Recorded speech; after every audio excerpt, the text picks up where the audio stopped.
In this video, we are sharing Cricut organization tips for your machine, tools, and accessories. All of the tips I am sharing here, I have used personally in my craft room over the years. A lot of them I am still using, and some have evolved. You are going to be able to take away tips from this video to use in a large craft room or a craft corner in your kitchen. So I hope you find these helpful. Let's dive in.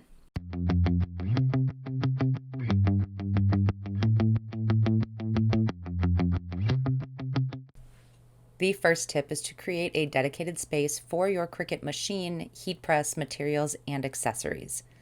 One of the easiest ways to do this is with a cart.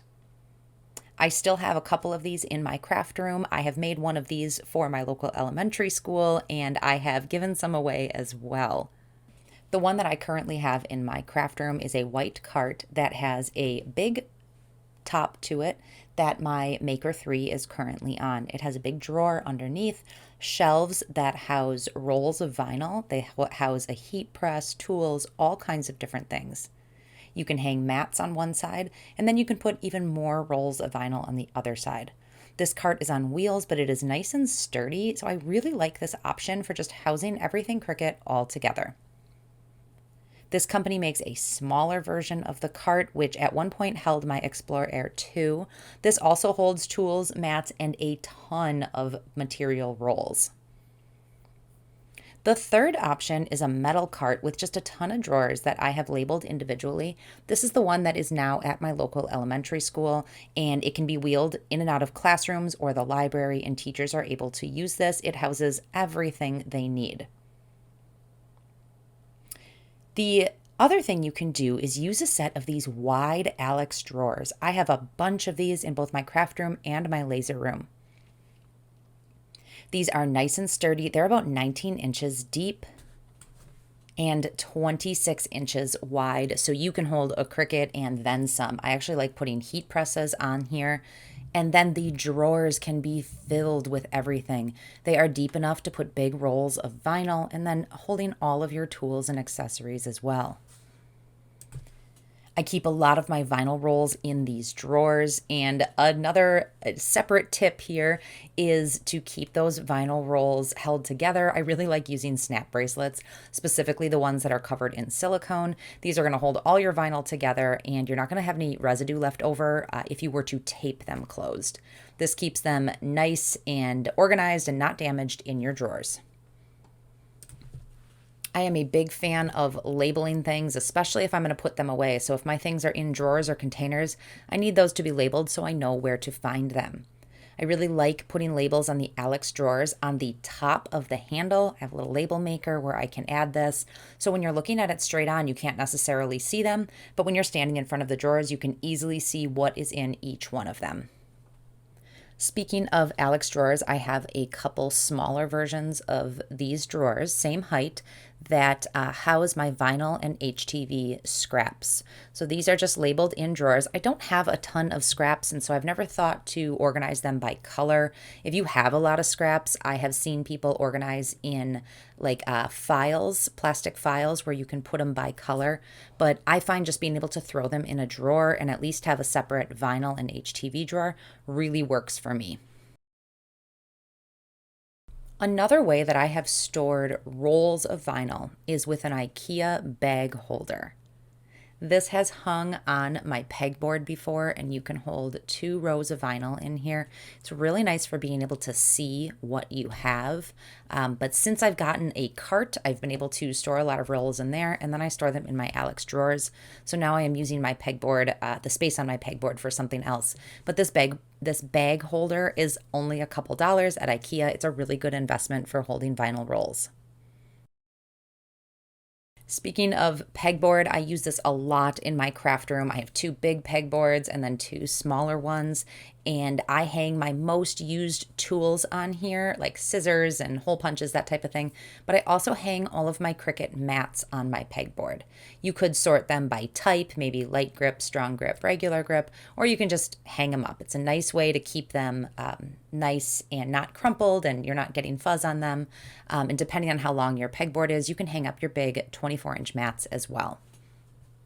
I do also have shelves on my pegboard. So my Joy Extra, which is a machine I use all the time, is actually sitting on a shelf on my pegboard.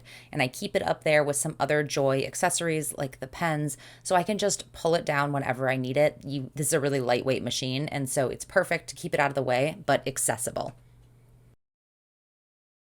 I have two small pegboards above a work area in my craft room. I picked these up at Walmart. Each one came with a few accessories, and I try to keep my most used Cricut tools here. So I have my brayer, my scraper, my weeding tool, a couple pens. I have a lint roller here for sublimation. I also keep hot glue sticks, heat-proof tape, and my little weeding cup up here. So I like having the things I'm going to use all the time right at my fingertips. And then my other Cricut tools I can store away a little bit deeper. If you own a Cricut Maker, which has a ton of different tools you can get with it, it's really good to have a organizer for your blades and tools. This one that I have was a promotional piece that I got, but I'm going to link one down in the description that Cricut makes that's really nice. So I have, a knife blade, the rotary tool, the scoring wheel, all of those different things are stored in here. Now, the easiest way to store your Cricut tools and blades is inside your Cricut. Both the Maker and Explore machines have a little place on the side where you can just stand some tools up, but then when you open up the bottom, you can store them in here. You can fit blades, scraper tools, and all kinds of long tools right in here, held shut with a magnet, so when you open and close your machine, nothing's gonna fall out. But this is ideal, and it doesn't cost you anything else. You don't have to buy something else to just put your tools in your machine. I do have multiple Cricut machines, and I don't use them all the time. My Maker I use quite often, so that's kind of plugged in almost all the time. I use my Joy Extra all the time, but I don't leave it plugged in. I have it up on the shelf on the pegboard. So a couple years ago, I picked up these clear kitchen containers and I labeled them, and now I have storage for each set of cords for all my Cricut machines. This is a nice way to keep them, stored away so they're not plugged in, and I can easily grab them off the shelf for whatever machine that I'm currently using. When I've got my Cricut down on my desk and I am working with it, I picked up a new accessory recently that I am loving. This is a crafter's caddy, and it hooks on to the edge of my work table, and I've got this big container that I can put scraps in. So it is full of vinyl and infusible ink scraps right now. I have places for all kinds of tools that I can stick in here, and my favorite part is I can put a coffee mug or a water bottle in here. It clears up my whole workspace, so I'm not losing tools, I'm not risking spilling anything, and it's just off to the side of my workspace. So this has been a really good addition, keeps me organized while I'm working on projects. If you work with cardstock or paper a lot, you probably have a good amount of 12 by 12 paper. I really like these square organizers that you can slot 12 by 12 paper in. I have a number of those in my craft room. The best way to store 12 by 12 paper is with the Ikea KALLAX unit, and you can get this from like a 4 to probably an 8 or a 12 cube system. And then there's an insert that goes inside of it, so you have 5 shelves per cube. Right now, I am using this in my laser room for 12 by 12 acrylic, and I can easily slide those pieces in, and I've still got room on the sides. This would be wonderful for 12 by 12 paper. I hope you can put some of these tips to use in your own craft space. If you are a Cricut crafter, consider subscribing. I have new videos every week covering all kinds of Cricut tools, materials, and projects that you can try. Thank you so much for watching. We'll see you next time.